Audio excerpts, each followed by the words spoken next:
অনেকেই বলছো বিয়ে করার জন্য নাকি মেয়ে খুঁজে পাচ্ছ না। দেখো আমার কতগুলো ননদ, কিন্তু কোন ননদটাকে বেশি পছন্দ হয়? তা বলছি বৌদি, তোমার ননদগুলোর আবার নিচেরটা নাই তো? যদি সার্জারি করা হয়ে থাকে তাহলে ঠিক আছে, আর না হলে যদি নিচেরটা থাকে তাহলে যে বিয়ে করবে, বিশ্বাস করো রাত্রেবেলা ও ওকে করবে না তোমার ননদগুলো ওকে করবে? আমি তো সেটাই বুঝতেছি না। তাড়াতাড়ি কমেন্ট বক্সে জানাও।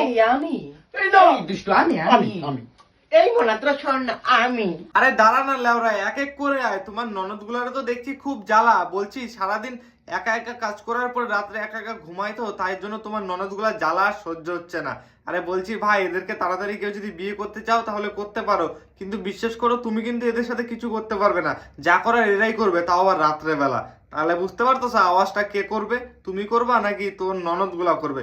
ওর ননদগুলা কিন্তু মোটেও চিল্লাবে না, এদেরকে যে বিয়ে করবে তার উল্টা চিল্লাইতে হবে রাত্রে।